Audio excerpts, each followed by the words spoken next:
Monica's monster. Monica didn't want to move to a house in the country. I hate the country, she grumbled at Mum. When they got out the car, it's boring, all mud and cow pats and smells. She stamped her feet in her green new wellies.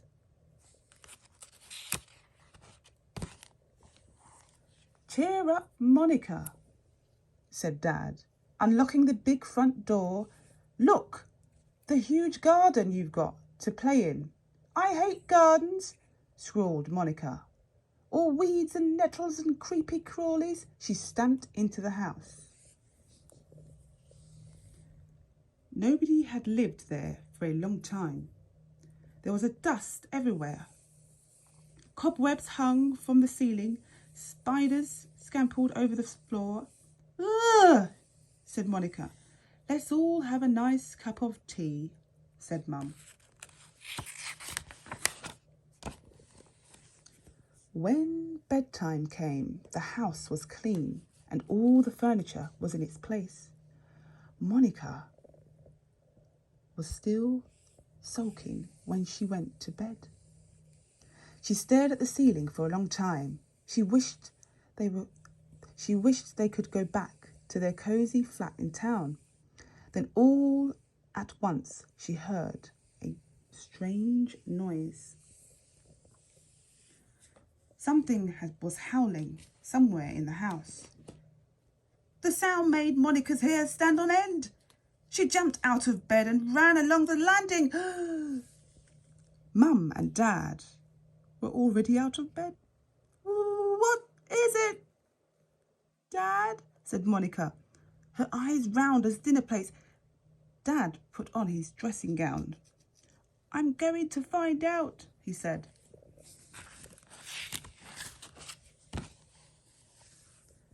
Dad went first, then Mum, then Monica. They crept down the creaky stairs. The noise was coming from the hall. It's in the cupboard under the stairs. Oh, it's in the cupboard, under the stairs, whispered Mum. Shall I open it? Whispered Dad. No, don't, squeaked Monica. But Dad unlocked the cupboard door and opened it wide. Come out, whoever you are, said Dad sternly. Mum hid behind Dad's back. Monica hid behind Mum. The howling stopped and something shuffled out of the cupboard.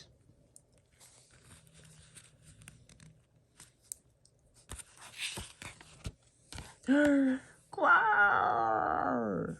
It was a monster. It was green and hairy with huge furry feet. It had a big mouth with big teeth like shark, and it was enormous. Good grief, said Dad. Good heavens, said Mum. Crumbs, said Monica. I'm hungry, roared the monster. And he ate the new hall carpet just put down that day. The monster went into the kitchen. He ate 7 loaves, 20 apples and 6 tins of beans without opening them first. He ate a whole chicken, a joint of beef and 7 bags of sugar. He ate the cushions off the chairs and the blanket from the cat's basket. He would have eaten the cat if Monica hadn't snatched away just in time. The family stared wide-eyed while the hungry monster ate the geraniums off the windowsill, including the pots. Then he made a very rude noise. That's better, he smiled, patting his stomach. I've had nothing to eat for 2 whole years.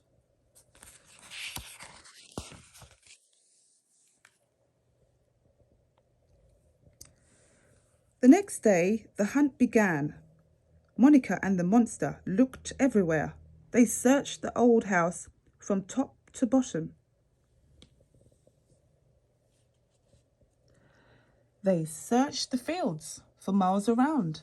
The monster called and called until he had no voice left. But still his wife and children couldn't be found. Monica didn't know what to do.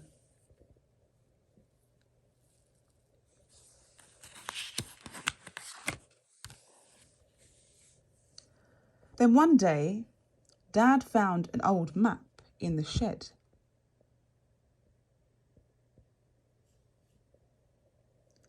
"Look," he said, "this is our house and garden. These are the woods behind the house. And what do you think that says? Just there." Monica and the monster stared at the map. Their eyes grew rounder and rounder. "It says cave," said Monica. "At last! I bet that's where they are." They all set off at once. There's a squirrel then, you little. The monster went in front. Monica, Mum and Dad followed close behind.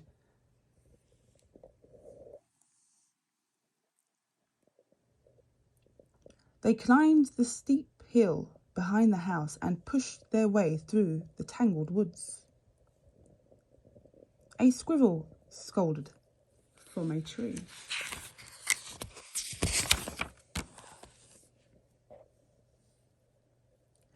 Suddenly, they all stopped.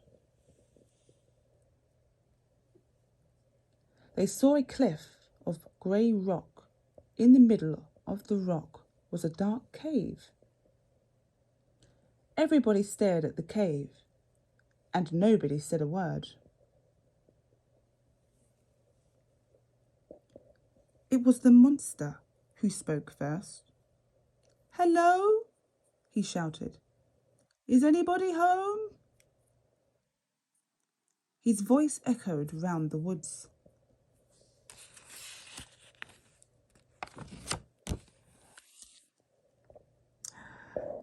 Then Monica clutched her father in fright, for out of the mouth of the cave came tumbling a whole crowd of monsters.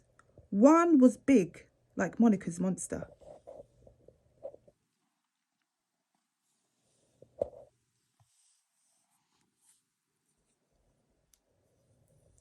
And there were 7 others, all of different sizes. And they were all green and hairy with big teeth like sharks.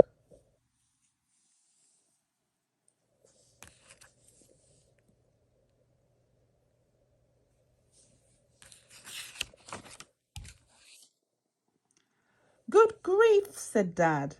"Good heavens," said Mum. "Crumbs," said Monica. "Hooray!" shouted the Monica's monsters together. And Monica's monster shouted loudest of all.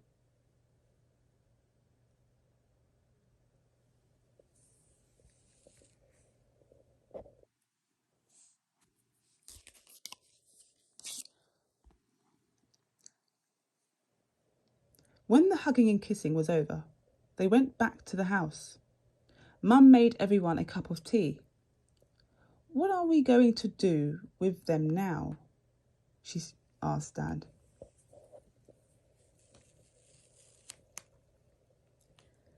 They can stay, said Dad. "They can work in the garden, eating the weeds. I could certainly do with some help."